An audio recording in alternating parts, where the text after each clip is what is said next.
Olá, a paz de nosso Senhor Jesus Cristo esteja com você, aonde você estiver. Hoje mais um dos nossos vídeos, de personagens bíblicos. Hoje nós vamos falar sobre Mateus, um dos discípulos de Jesus Cristo, um dos apóstolos. Vamos lá? Mateus foi um dos 12 discípulos e seu caso em particular é digno de destaque pelo fato dele ter ficado conhecido por ser um repugnante pecador antes de seguir a Jesus. Ele era um publicano judeu, coletor de impostos, que trabalhava para os romanos e, portanto, era considerado pelos demais membros do seu povo como um traidor, cobrador do inimigo e ladrão. Os publicanos sentavam-se nas portas das cidades como um inspetor da alfândega. Fica lá no aeroporto, era a mesma coisa.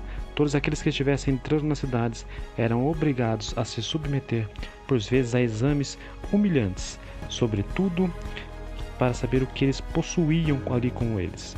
Os publicanos determinavam o que era passível de taxas e valores de impostos sobre os itens que eles traziam, coletando o dinheiro na hora.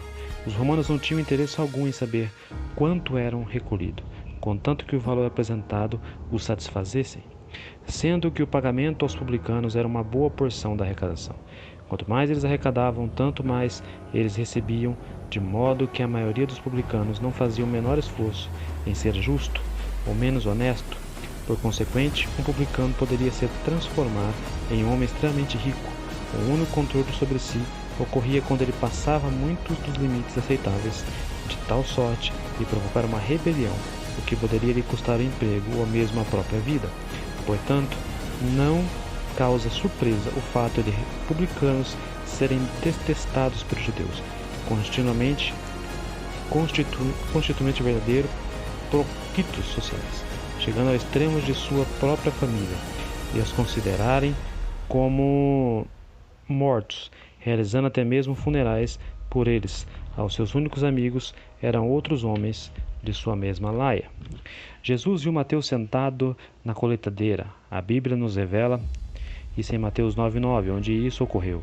Mas poderiam interferir que aconteceu em Cafarnaum, pois a história anterior ocorreu nessa cidade. O texto de Mateus 9:1 nos diz que Jesus foi à cidade que era Cafarnaum, embora o versículo 9:9 diga que ele estava saindo, de modo não é possível ter certeza disso. Jesus disse simplesmente a Mateus: siga-me, e o publicano, ato contínuo, levantou-se e o seguiu. Tal conversão instantânea seria no mínimo incomum, sendo pouco provável que fosse a primeira vez que ele se encontrara com Jesus. É possível que Mateus já tivesse ouvido a pregação de Jesus e ficasse impressionado com o que ouvia. Jesus poderia muito bem ter percebido Mateus no meio da multidão e constatado o seu potencial. O versículo seguinte discorre sobre Jesus presente no jantar na casa de Mateus, de sorte que quando Jesus disse siga-me, isso pode ter sido um convite imediato para ele se tornar um dos seus discípulos, porém algo como venha comigo, precisamos conversar. Ao entrar na casa de Mateus para jantar, Jesus provocou um escândalo e, sem dúvida, muitos discípulos o abandonaram.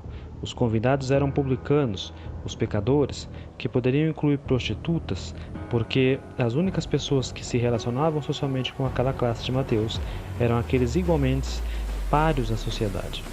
Pouco se sabe sobre o evento do Evangelho de Mateus, exceto que os fariseus desafiaram Jesus e ele respondeu: não são os que têm saúde que precisam de médicos, mas sim os doentes. Pois eu não vim para chamar os justos, mas os pecadores. Mateus 9, 12, 13. Marcos e Lucas relatam a mesma história, mas lá o publicano é chamado de Levi, filho de Alfeu. Devido à grande similaridade das três histórias, quase não há dúvidas que Mateus e Levi sejam a mesma pessoa.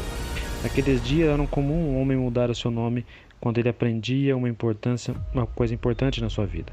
A mudança dos publicanos para discípulo de Jesus teria sido justificado mais que suficiente para promover tal mudança. Além disso, o nome Mateus, que significa presente de Deus, certamente seria plenamente apropriado no caso. Levi é identificado pela tradução com filho de Alfeu. Sendo assim, é possível que ele fosse irmão de Tiago, o menor, que também foi apresentado como filho de Alfeu.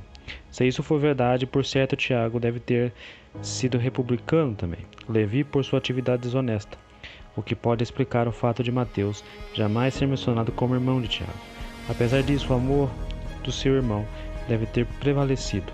É possível que tenha sido Tiago o primeiro a levar Levi para ouvir os ensinamentos de Jesus.